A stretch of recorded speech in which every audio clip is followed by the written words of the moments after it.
Hi kids, welcome to AVIA 3143 Aviation History, the online version. I know you've been looking forward to this. Well, we're going to start today with Chapter 4, the interwar period 1930 to 1945. Let's start off with the prelude to World War II. We've already said generally the U.S. was not prepared for the war. The U.S. is still recovering from the Depression, which started in 1929. Airlines and aviation in general are still bucking the trend and rapidly expanding, but the rest of the economy not doing so great.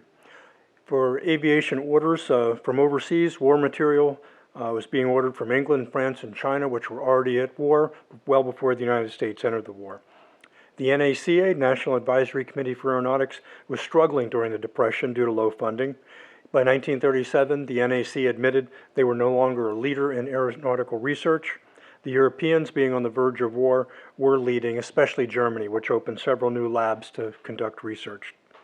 NAC operated its Langley facility in Virginia, but it opened up two new facilities late in the 1930s, one at Moffett Field to be closer to the airframe manufacturers in California, and one in Cleveland, Ohio, where they were closer to some of the engine and power plant manufacturers. The other thing the NAC started to do at the end of the 1930s was to switch from doing pure or basic research into aviation and aeronautics and into more applied research directly applied to specific airframes for the war. However, some of the basic research they had done before did lead to several advances which were used during the war. One was the new low-drag laminar flow wings developed by the NAC and independently by a guy named David Davies.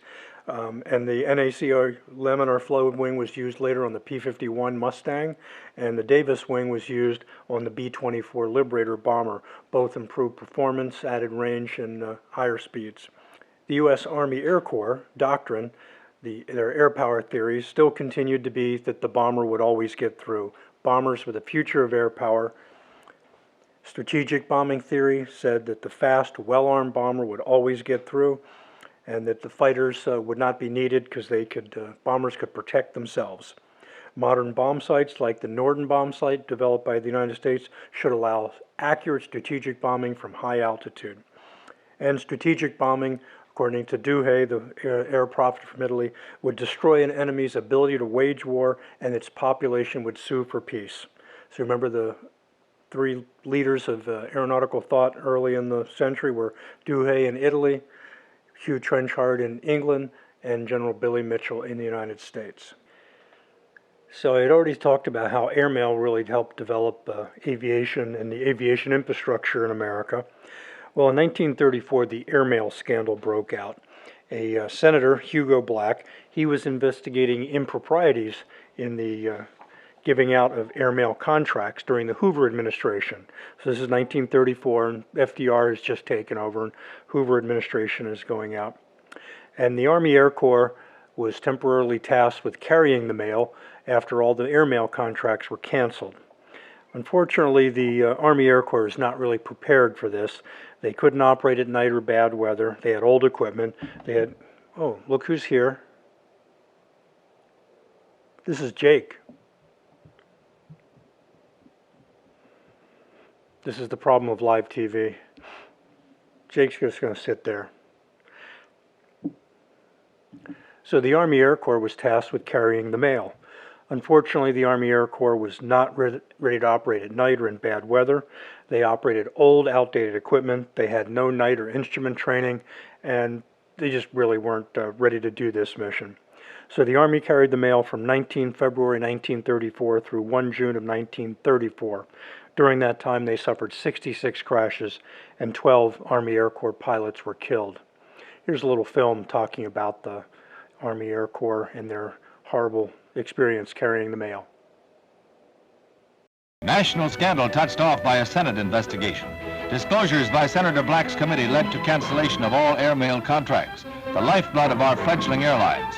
Among those involved, manufacturers, airlines officials, many former government figures. The last civilian airmail flight was made in February, Eddie Rickenbacker piloting part way the first of the famed Douglas DC transports to enter service. Ultra-modern for its day, it arrived as the Army Air Corps was sworn in for the job of flying the mail. a job of staggering proportions. In one of the worst winters in years, they were to fly open cockpit planes by the seat of their pants without instruments in all weather over unfamiliar routes to bring the mail through.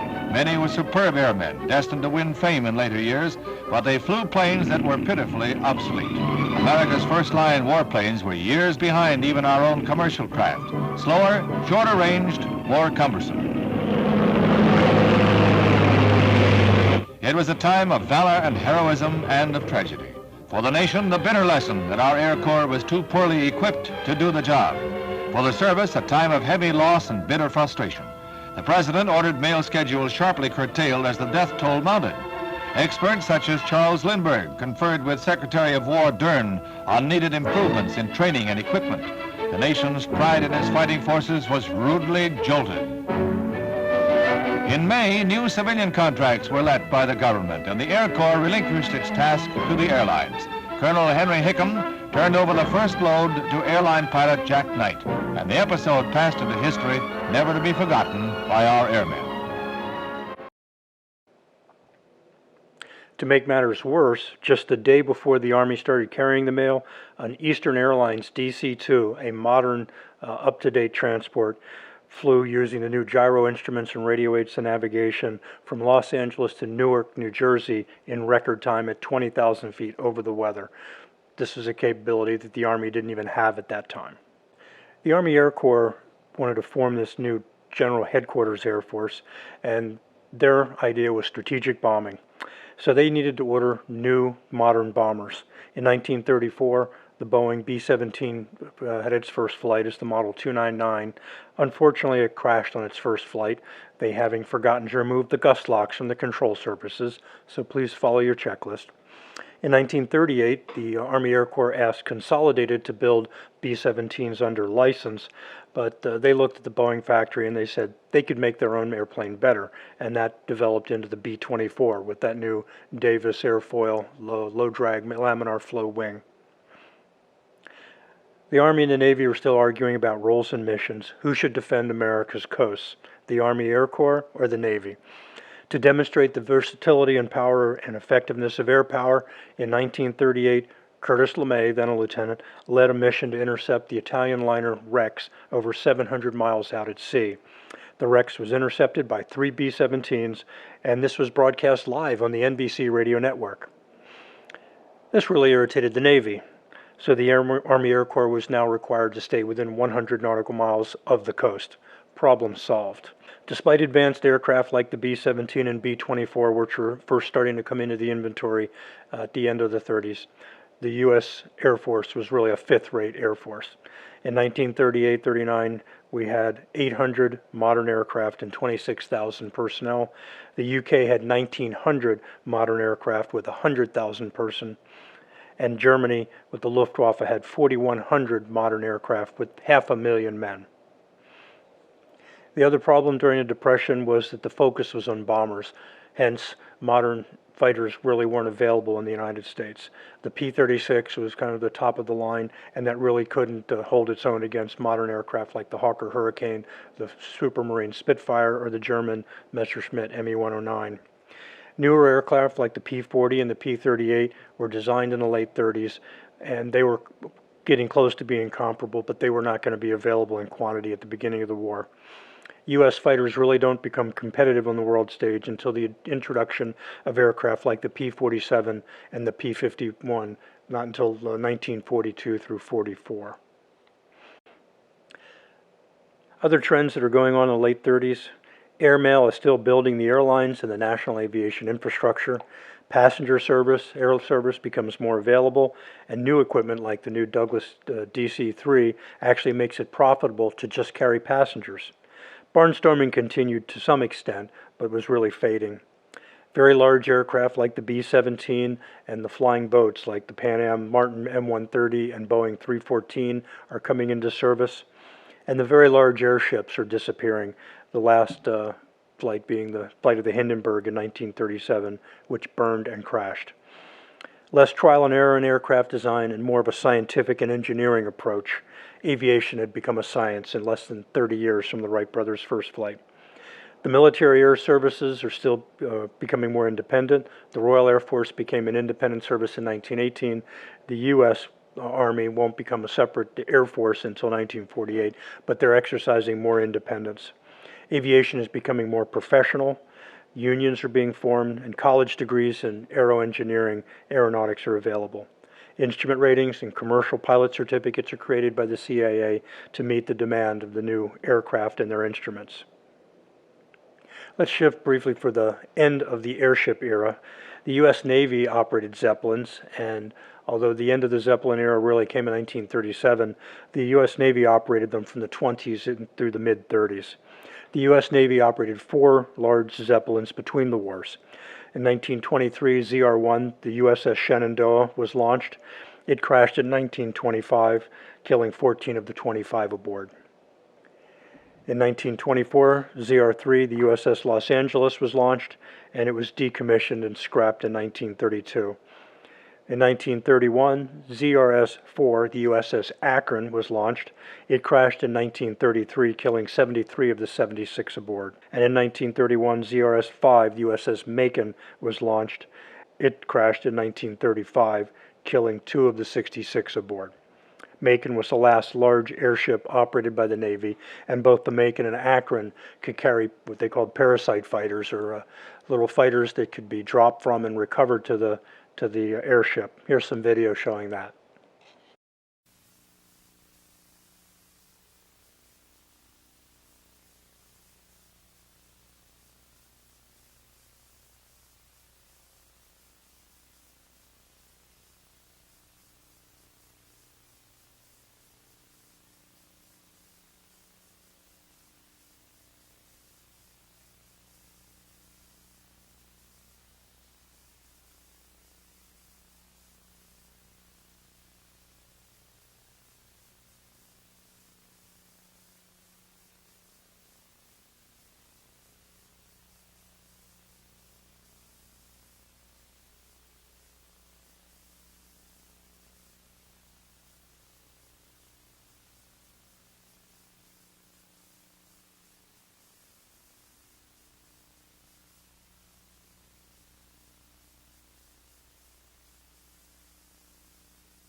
U.S. Navy carrier aviation. The Curtiss Model E Hydro aeroplane was the Navy's first airplane in 1911, and the Navy developed a series of float planes and larger flying boats. This sort of led to the 1936, the ubiquitous consolidated PBY Catalina patrol aircraft that was accepted into the fleet and served up until the 60s. But even larger flying boats were to come. But the Navy needed something else. It needed offensive firepower that it could move around, and that meant large aircraft carriers. The Navy's first carrier was launched in 1920, the USS Langley, CV-1, named after a guy who did not invent the airplane, Samuel Langley. The Langley was originally the USS Jupiter, which was a coal ship, and the large open spaces to carry coal were perfect for hangar bays below the deck, and now it had a new flat top for the aircraft. In 1922, the Washington Naval Treaty was signed by 5 large naval powers. It's also called the Five Power Treaty, and this limited the tonnage of fleets to prevent a war of navies. Ships kept getting bigger, and it kept getting more and more expensive. So they put limits on how large each country's fleet could be. This required the cancellation of 2 Lexington-class battle cruisers, USS Lexington and Saratoga. This freed up their hulls, which had already been laid down, for conversion to aircraft carriers, and they became the USS Lexington and Saratoga aircraft carriers, CV-2 and 3. The Lexington and Saratoga in the 30s taught the U.S. Navy how to operate big carriers and use them offensively. At the start of World War II, the U.S. Navy had 6 large carriers and 2 smaller carriers, the USS Langley and the Ranger. So the Langley was CV-1, USS Lexington, CV-2, her sister ship, Saratoga, CV-3. USS Ranger was smaller, about the size of Langley, CV-4. And then the new USS Yorktown, another large carrier, CV-5, and her sister ships, USS Enterprise and Wasp and Hornet. So at the beginning of the war, 6 large carriers and 2 small carriers. But the carriers were just part of the equation. You still need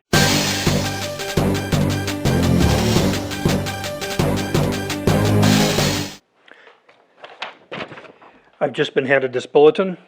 Breaking news. As I was editing this part of the video concerning the early aircraft carriers, this news flash has just come in regarding the first carrier, USS Langley. On October 25, 1936, USS Langley put into Mare Island Navy Yard in California for an overhaul and conversion from an aircraft carrier to a seaplane tender. Due to her career as our first aircraft carrier from 1920 to 1936, her well-trained pilots provided invaluable experience to the next 2 carriers, USS Lexington and USS Saratoga. Langley's conversion was completed on 26 February 1937, and she was assigned hull number AV3 on 11 April, as she became a seaplane tender. Here you can see a picture of her as a seaplane tender. You see parts of her carrier deck were removed. In February of 1942, after the war had started, USS Langley went to Fremantle, Australia, to pick up crates containing 32 P-40 aircraft for transport throughout Southeast Asia. On the 27th of February 1942, the Langley, along with 2 other ships, came under attack by 16 Mitsubishi G4M Betty bombers, escorted by 15 A6M Ryzen fighters. As Langley took 5 hits from a mix of 500 and 130-pound bombs, her topside burst into flames, steering was impaired, and the ship developed a 10-degree list to port. Langley went dead in the water as her engine room flooded and the order to abandon ship was passed. The escorting destroyer fired 9 4-inch shells and 2 torpedoes into Langley's hull to ensure she did not fall into enemy hands, and she sank. This has been breaking news. We will now return you to your regularly scheduled boring lecture.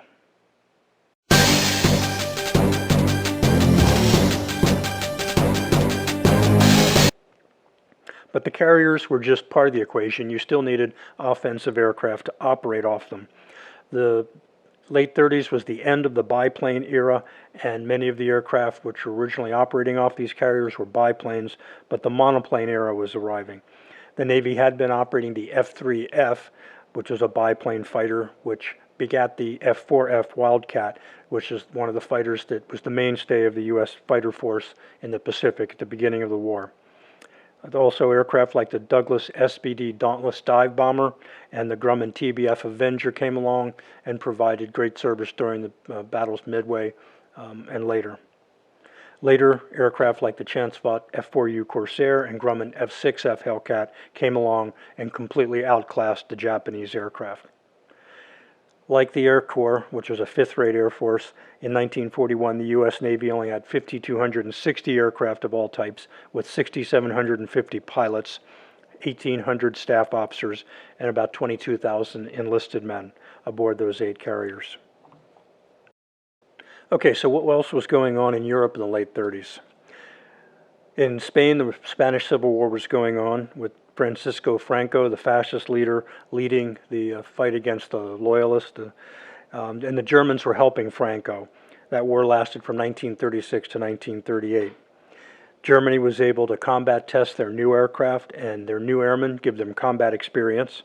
German aircraft and tested in battle were the new Junkers 52 transport, the Messerschmitt Me-109 fighter, and the Henkel 111 and Junkers 88 medium bombers. The Germans also bombed Madrid. This is considered one of the first terror bombings of a city. And again, the objective was not to destroy military targets, but to terrorize the civilian population, as suggested by the Italian air prophet, General Duhay. Duhay, again, his model rests on the belief that in a conflict, the infliction of high costs from aerial bombing can shatter civilian morale. This would unravel the social basis of resistance and pressure citizens into asking their government to surrender. This didn't necessarily happen in Spain, and we'll see later on in both Germany and Japan, the Allied bombing does not force the populace to flee or to panic and demand surrender. World War II begins in earnest on September 1st, 1939, when Germany invades Poland using the new blitzkrieg technique, what we would today call an air-land battle, a coordinated battle with mechanized ground forces, spearheading attacks, assisted by air forces, going behind the front lines to destroy troops and assisting the frontline forces at the point of battle. So they developed close coordination between the mechanized forces and the air forces. They overran Poland and then quickly followed up with Northwest Europe and then France. The objective of the Blitzkrieg was to prevent the stagnant trench warfare seen in World War I. After taking most of Western Europe, Germany turned its sights on invading England. It's called Operation Sea Lion, where it to have happened. This leads us to the Battle of Britain, which occurred in 1940. The British Army was badly depleted after the retreat from Dunkirk. They left most of their equipment, their armor, their big guns in France, and so the British Army was really not ready to defend their island against a German invasion. But first, the Luftwaffe had to destroy the RAF and gain air superiority before an invasion could occur. Fortunately for the Brits, the UK developed radar and used it to marshal its limited forces of Spitfires and Hurricane fighters against German invaders. Not only the radar, but the fighter direction centers, the coordinated command and control allowed the Brits to use their fighters wisely. Germany began by attacking the RAF airfields to destroy the Royal Air Force on the ground. Today this would be known as offensive counter-air, to try to destroy the RAF and obtain air superiority. That plan almost worked, but the Luftwaffe began bombing London instead of bombing the RAF, and that allowed the RAF to regroup. The RAF then eventually caused the Luftwaffe so much trouble and so many losses that there was no invasion in 1940, and there ended up never being an invasion. Members of the RAF at the time were 3 Eagle squadrons, which were made up of U.S. guys who had either gone to Canada and joined the Royal Canadian Air Force or directly to England to join the RAF. And again, they actually joined and signed up and swore an oath and wore the uniform. The American Volunteer Group, Americans who went to fly for China with General Claire Lee Chennault, they were actually mercenaries because they never were members of the Chinese Army. They just flew for money. Okay, let's talk about the Pacific War. The Pacific War was primarily a carrier-based war with aircraft carriers and ships hopping from island to island to take territory and slowly creep up on Japan. The war started for the United States on December 1941, the date that will live in infamy, when Japan attacked Pearl Harbor with air power from 6 carriers. 354 aircraft attacked Pearl Harbor in 2 waves. Japan only lost 29 aircraft, but all 8 U.S. battleships were at least disabled. 6 of the 8 were later repaired and served during the war. The USS Oklahoma and the USS Arizona never did see service afterwards. Over 2,000 service members were killed, and most of the aircraft on Ford Island and in the area were destroyed.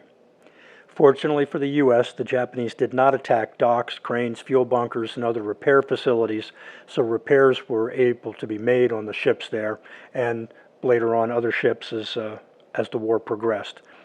And the other big advantage was that the aircraft carriers escaped. They were at sea, and so therefore they weren't attacked. Had they been attacked, things would have been a lot different.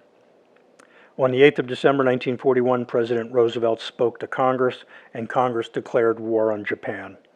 Here's a video of President Roosevelt speaking to Congress.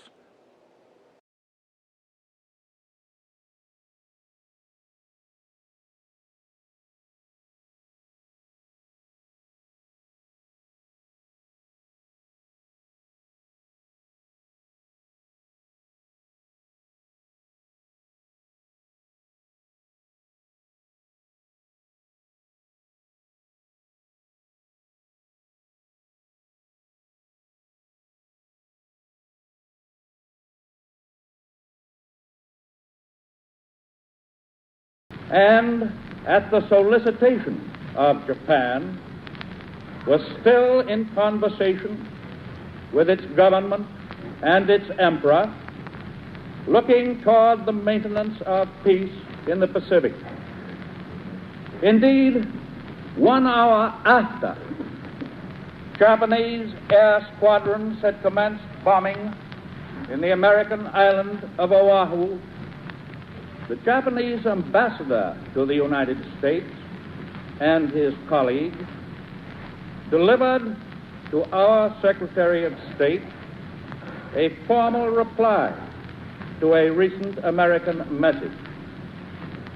And while this reply stated that it seemed useless to continue the existing diplomatic negotiations, it contained no threat or hint of war or of armed attack. It will be recorded that the distance of Hawaii from Japan makes it obvious that the attack was deliberately planned many days or even weeks ago. During the intervening time, the Japanese government has deliberately sought to deceive the United States by false statements and expressions of hope for continued peace.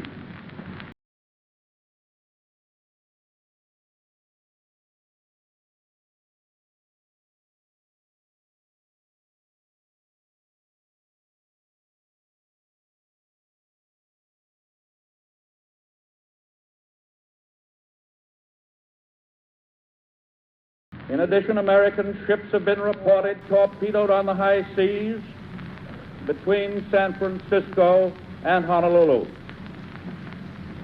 Yesterday, the Japanese government also launched an attack against Malaya. Last night, Japanese forces attacked Hong Kong. Last night, Japanese forces attacked Guam. Last night, Japanese forces attacked the Philippine Islands. Last night, the Japanese attacked Wake Island. And this morning, the Japanese attacked Midway Island. Japan has therefore undertaken a surprise offensive extending throughout the Pacific area. The facts of yesterday and today speak for themselves. The people of the United States have already formed their opinions and well understand the implications to the very life and safety of our nation.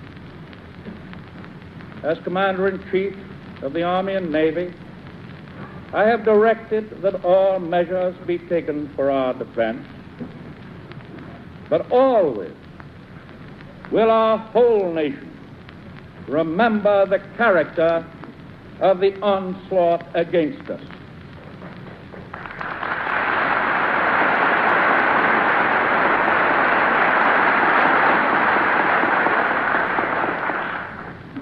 No matter how long it may take us to overcome this premeditated invasion, the American people in their righteous might will win through to absolute victory.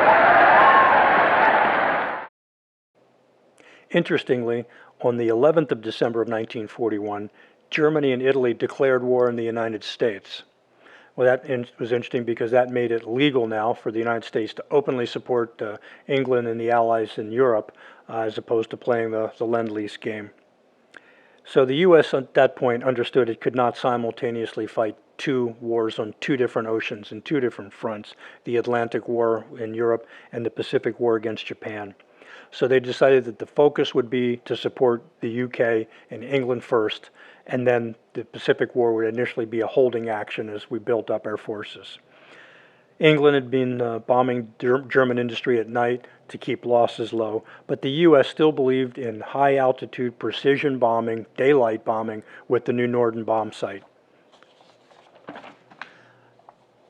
Early in 1942, in February, General Ira Aker, homeboy from here in the Texoma area, went to England to lead the U.S. air effort. General Carl Spaatz followed in June to establish the 8th Air Force, which would lead the U.S. daylight bombing effort in Europe. Early raids on August of 1942, General Aker flew as an observer on a B-17 called Yankee Doodle to attack Rouen, France. There were no losses among the B-17s. On 9 October 1942, 100 B-17s and B-24s attacked steel mills and a rail yard at Lille, France. The German fighters in the area did cause some confusion, as the American airmen were all new to this, and this was just the beginning of their education. Meanwhile, in the Pacific, soon after Pearl Harbor, early in 1942, 18th of April 1942, Jimmy Doolittle launched attacks on Japan with 16 B-25s from the aircraft carrier USS Hornet. The raid did little real damage, but it did boost U.S. morale and caused the Japanese to be more cautious and keep more defensive ships around the home islands.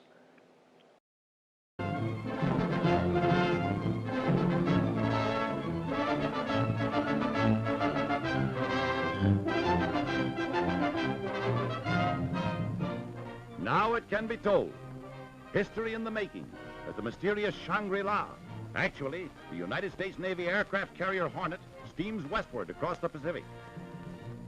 A protecting force of cruisers and destroyers, with the hard-hitting Admiral Halsey in command, slams into a gale, determined to reach a position 400 miles from Tokyo, unless intercepted by the enemy. Packed on the afterdeck of the Hornet are 16 B-25 Mitchell bombers. Never before have these huge planes been launched from a carrier. High explosive and demolition bombs are made ready for the destruction of military objectives in Japan. Colonel, now Major General Doolittle, with Captain Mark Mitcher, commander of the aircraft carrier Hornet, who was once decorated by Japan, now gives his medal to be returned to the Japs on the tail of a bomb.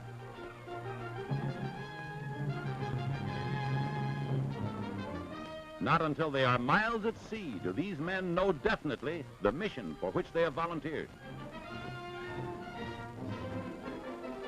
Now their thoughts go back to their months of careful preparation, clothed in the greatest secrecy. Only Colonel Doolittle knew that Japan was to be their target. Now they realize that the miniature cities laid out for practice bombing near an American airfield duplicated military objectives: Tokyo, Yokohama, Nagoya, Kobe, and Osaka. Even the strategy of flying in low over targets is an important part of the training for the greatest surprise raid in the history of aerial warfare.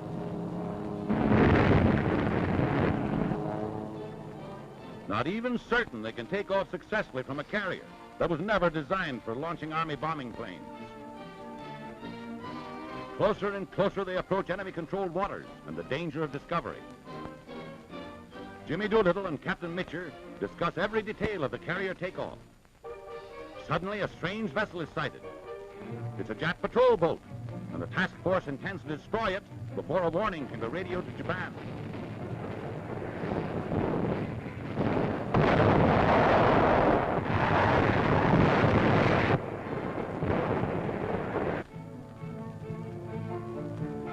And now the signal is flashed for the takeoff, 10 hours ahead of schedule.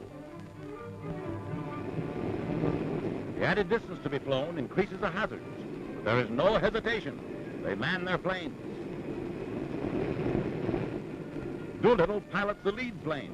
There's a breathless moment as the big bomber gathers speed. It's airborne. The first Army bomber ever to be launched from a carrier is safely in the air.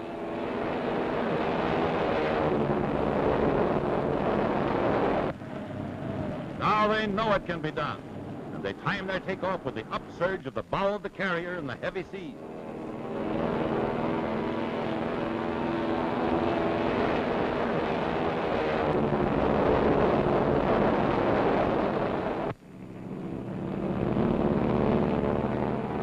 The next to go, nose wheel lifted and wing flaps down for maximum lift and the quickest possible takeoff. Another B-25 to join the formation circling over the task force until all the 16 planes can get into the air. Tokyo ahead. Here is America's answer to treachery.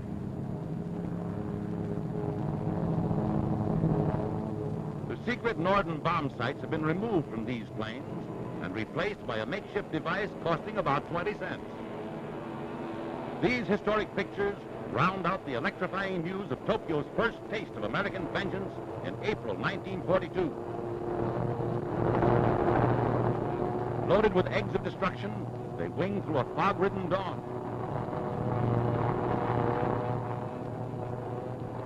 One of the last planes to go almost meets disaster on the takeoff from the rolling and pitching deck of the carrier. It drops dangerously, but good piloting saves it. The planes sweep in without being discovered. They separate into groups to attack the several objectives carefully selected by means of accurate intelligence to ensure that only targets of military value will be hit. Colonel Doolittle himself has told of flying over the Emperor's palace and refraining from bombing it, though he could have left it in ruins.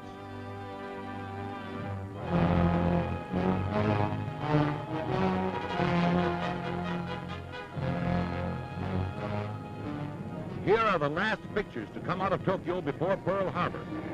They show the Japs rehearsing with all the realism possible for air raids, which they assured the Emperor and people of Japan would never be experienced. The defense system, as they practice it here, proved disorganized and panic-stricken when Doolittle and his men catch them flat-footed.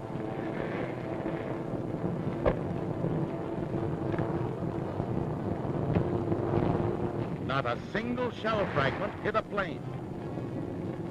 The loss of face by Tokyo may well have driven the Japs into the disastrous Midway expedition and its staggering losses of ships and men.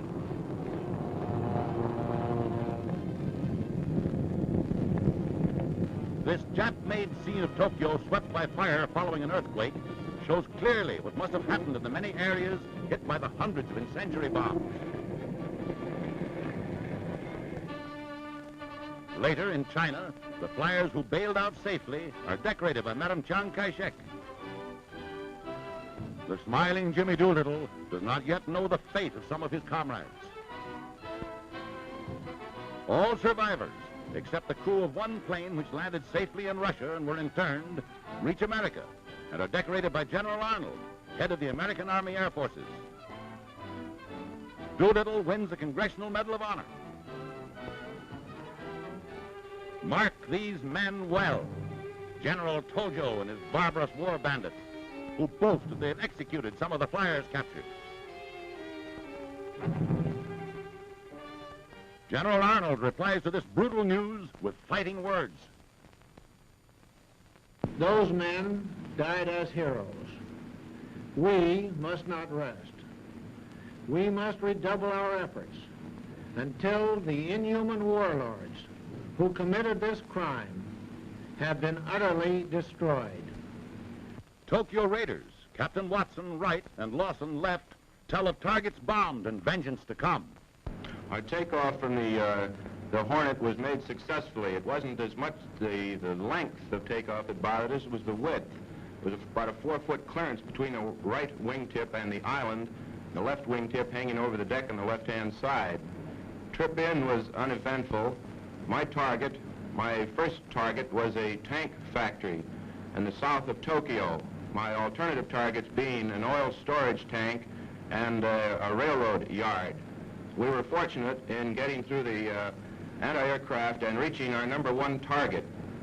Dropped the entire load on this tank factory and had the satisfaction of seeing 2 of the bombs score direct hits. Captain Lawson speaks for his comrades. We all feel pretty strongly about these boys that we were with. We had all been pretty close. Large family, almost like brothers. We'd known each other from a year to a year and a half before this raid ever came off. We knew their families, their children, and if there's any way to get even, we'll certainly try.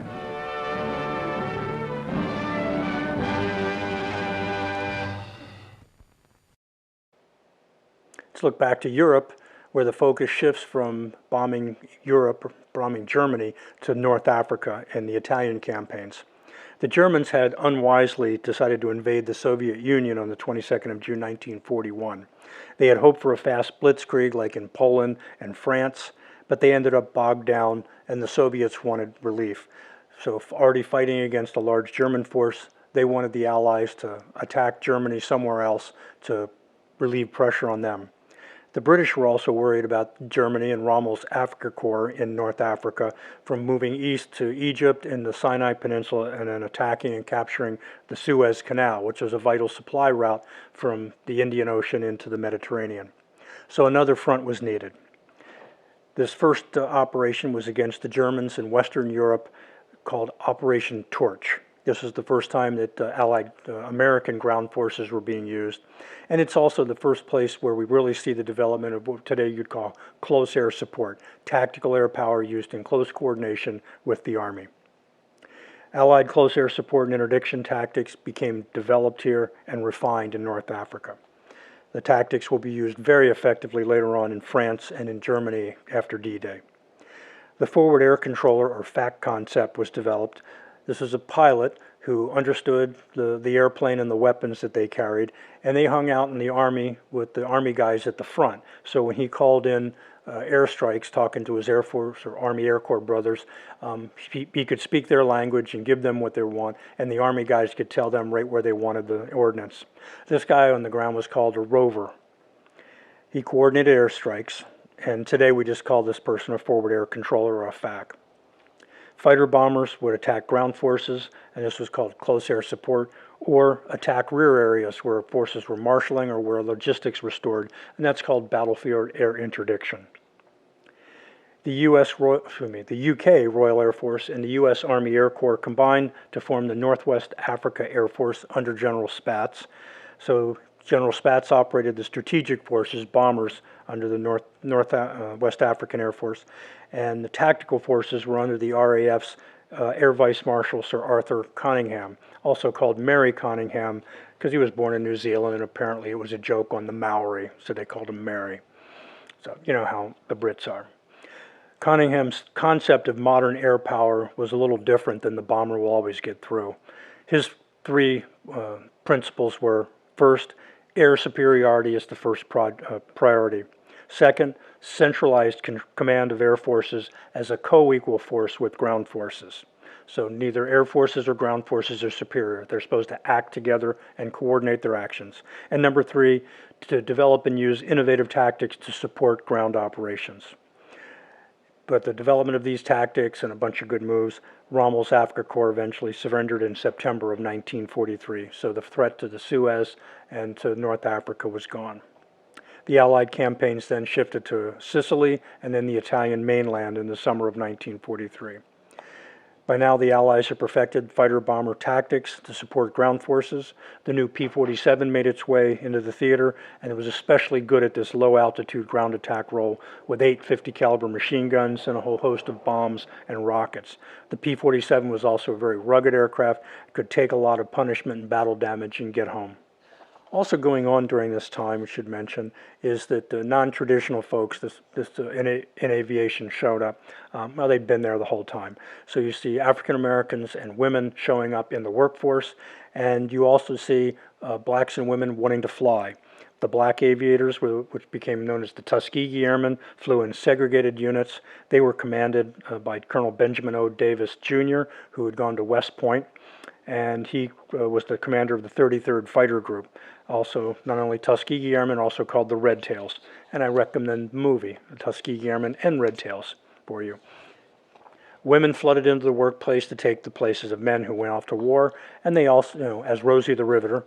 And in the summer of 1941, Jacqueline Cochran and Nancy Harkness Love independently submitted proposals to the U.S. Army Air Force to allow women pilots in non-combat missions after the outbreak of the war. So these became known as the Women's Air Force Service Pilots, or WASPs. Women flew in a variety of roles: pilot training, test flying, delivering new aircraft from the factory to forward bases, and towing targets for gunnery training. Let's get back to Allied air raids in Europe. August of 1943, the first raid on the oil facilities in Ploesti, Romania. These raids were launched by aircraft from Italy. 177 B-24s were launched. The objective was to have a surprise low-altitude raid. Unfortunately, many got lost and arrived late and in an uncoordinated manner. The target was heavily covered with flak and fighters. 53 of the 177 B-24s were lost, 50 were damaged, 400 crew members were dead or missing. This placed the future of daylight bombing in question. Remember, the bomber will always get through and always complete its mission, and it wasn't quite working out as well as expected. The U.S. was building the 8th Air Force bomber fleet to attack Germany by day, and the value of high-altitude precision bombing still remained unproven. So the losses, such as Ploesti, could be prohibitive and mean the end of daylight strategic bombing. So despite the pre-war theories, we found out bombers definitely needed fighter escorts all the way to the target and back. If they didn't have escorts, they were decimated. Prime Minister Winston Churchill has suggested that the Americans also fly their bombing missions at night like the Brits. General Aker disagreed, said it would cause too much crowding and confusion, and said the Americans would keep bombing by day with the precision from high altitude and let the Brits do it at night. He said they should keep bombing Germany around the clock. Winston Churchill liked bombing the Germany around the clock, and so that was the new objective: bomb Germany around the clock and hopefully break their will to fight, as Duhay would say. In 17th of August 1943, there were raids on Regensburg and Schweinfurt. The objective was to confuse the German air defenses with this raid. 376 B-17s were launched. 24 were lost over Regensburg. 36 of the 230 were lost over Schweinfurt. On the 14th of October of 1943, a second raid on Schweinfurt, 291 B-17s launched, 60 shot down, 5 crash landed, 17 scrapped. 82 of the 291 aircraft were lost. The Luftwaffe retained air superiority over Europe, and the pre-war air theories, saying the bomber would always get through, did not seem to be working out as advertised. What the Allies really needed was a long-range escort fighter. The P-47 normally had a range of only 230 miles. With drop tanks, it could go up to 375 miles, but that's not enough to take it into Germany. Plus, P-47 really was no match for the Me-109 or the Focke-Wulf 190. The P-38 could go 520 miles with drop tanks. And finally, the P-51, capable of flying over 850 miles with drop tanks. Finally, modern fighters, an American fighter, could travel with the bombers all the way to the target and back. Interestingly, the P-51 started life as an order from to North American from the RAF for a fighter, and they called it the Mustang. And North American Aviation used the new NACA-developed laminar flow airfoil for the wing, and used a new ventral scoop to have low drag air cooling of the oil and of the coolant for the engine. The first aircraft was produced in 102 days from the time it was ordered. Initially, it used the Allison V-12 engine, which was adequate but did not provide good medium or high altitude performance. The Brits, looking around, said, I think this could be improved with a Rolls-Royce engine, so they dropped a Rolls-Royce Merlin into the Mustang, and the modern Mustang fighter as we know it today was born. Finally, in 1944, bombing continues. The Allies decide to go with their big week, with the lost aircraft and crews replaced from America, and with long-range escorts now available. 8th Air Force and Bomber Command were going to bomb Germany for a week, the big week. 10 February 1944, the RAF, with 1,000 Army Air Force bombers from Italy and 3,500 fighter sorties, attacked various German cities. Germany lost over 450 aircraft. From February to March of 1944, Germany loses over 800 fighters. They finally lost air superiority. The appearance of modern long-range fighters like the P-51 to escort the bombers changed the tide.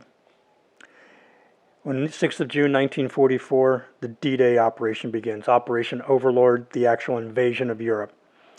Air power was used to soften up units that would resist the invasion, and fighters also prevented the Luftwaffe from attacking the beachheads. Within 1 week, Allied air power was operating out of French soil. In July of 1944, over 2,500 heavy, medium bombers and fighters attacked German ground forces, which were being pushed back by the spearhead off of the Normandy beaches. The experience gained in North Africa paid dividends. Air-to-ground communication and coordination worked well. So as long as they had good weather, the Allies could take command of the air and deliver punishment on the ground. Strategic bombing against German industry continued, but late in 1944, 2 new German aircraft show up and sort of scare the crap out of the Allies. The Me-262 twin jet fighter and the Me-163 rocket fighter showed up. Both are much faster than Allied aircraft, but fortunately, both aircraft had limitations. The Me-262 had to take off and land and was not a very fast accelerator and couldn't maneuver much at low speed, so Allied pilots just learned to just hang out at the Luftwaffe bases, and when the German aircraft came back to land, they'd shoot them down there.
The Me-163 rocket was just a rocket-powered interceptor. It would fly up to 20 to 30,000 feet and make one or two passes at bombers and then glide back unpowered, which meant that it was a sitting duck.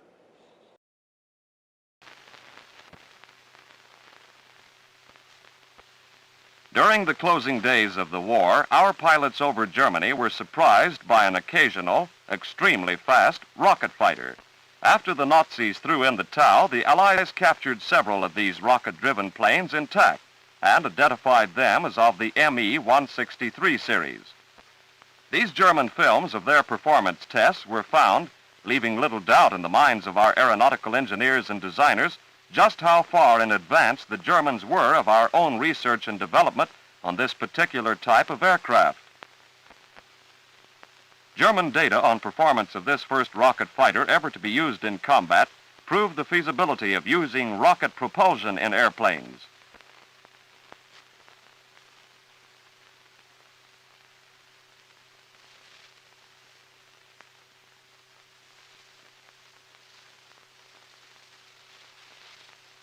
The speed and rate of climb with which a rocket-driven interceptor can meet an enemy squadron is illustrated by this German graph.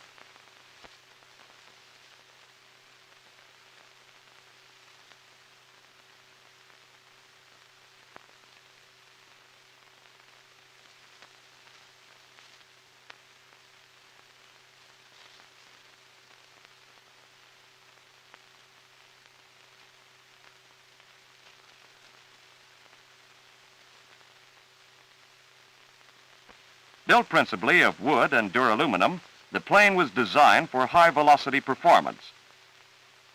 To eliminate possibilities of flutter, the elevators were mounted on the trailing edge of the wing, leaving only the rudder in the tail section. Power is provided by a Walter rocket engine. Weighing only 387 pounds, this unit has a maximum thrust power on the ground of approximately 3,300 pounds. Of simple design and with very few moving parts, it has been determined that this engine is easy to manufacture and needs comparatively little maintenance. An invaluable feature of jet and rocket engines that makes them ideal for interceptors is their ability to develop full power immediately after starting. The Me-163 rocket engine obtains power from the burning action that occurs when a fuel is brought into contact with an oxidizer. The fuel in this instance is a mixture composed principally of methyl alcohol and hydrazine hydrate, and the oxidizer is hydrogen peroxide. Both of these liquids are volatile, and it is their highly combustible nature that makes operation of the Me-163 dangerous. Wheels are attached to the plane for takeoff purposes only. After the plane gets into the air, the wheels are dropped. For landing, a retractable skid is extended from the bottom of the fuselage by pressure from a tank of compressed oxygen. Piloting is done from a conventional type cockpit. Oddly enough, this German test pilot is now cooperating with research engineers in the engineering laboratories at Wright Field. Although flight in the Me-163 was admittedly dangerous, no special provisions were made for pilot ejection in this series.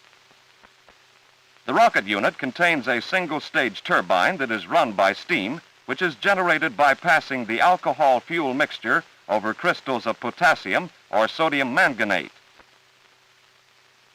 The turbine, in turn, runs two pumps that deliver the liquids to the combustion chamber, and the aircraft is immediately ready for takeoff.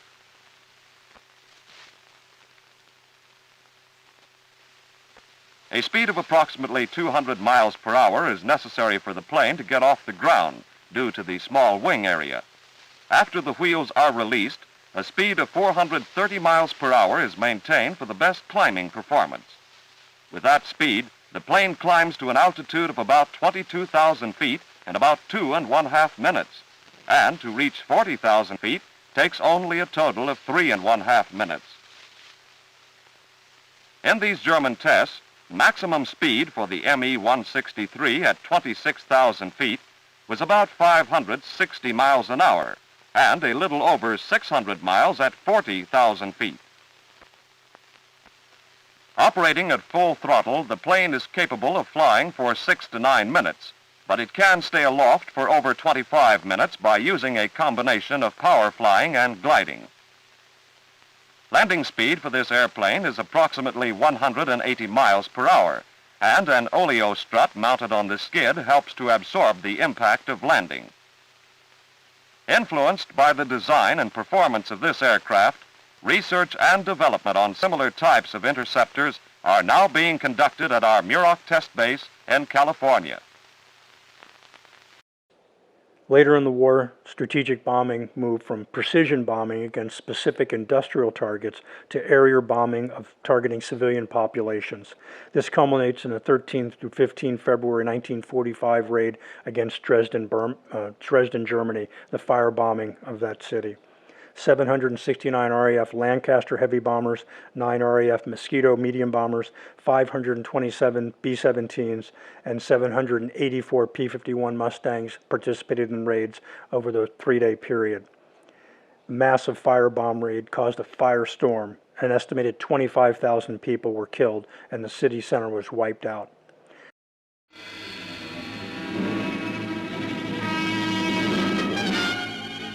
RAF heavy bombers assist Marshal Konyev's drive into the Reich. The target is Dresden. It was being used to pump German troops into counterattacks against the Russian army not many miles to the east. This strike put a stop to that. The night sky is pitted with aircraft, varicolored target markers, and the newest German attack device, a scarecrow designed to burst and look like a plane exploding after a direct hit. Static electrical discharge caused by intense cold mars these magnificent bombing shots.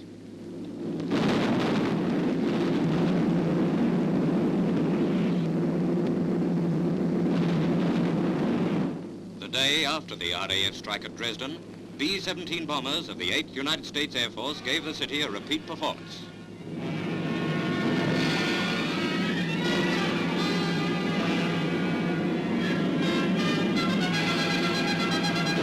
After these attacks, the German overseas news agency said, "This city, hitherto almost untouched, has been carpeted by heavy and super heavy high explosives and incendiaries.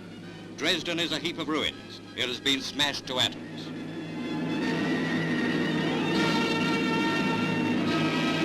Before these attacks, Dresden was planned as a substitute capital in place of Berlin. After this, Hitler will have to look for a substitute for the substitute.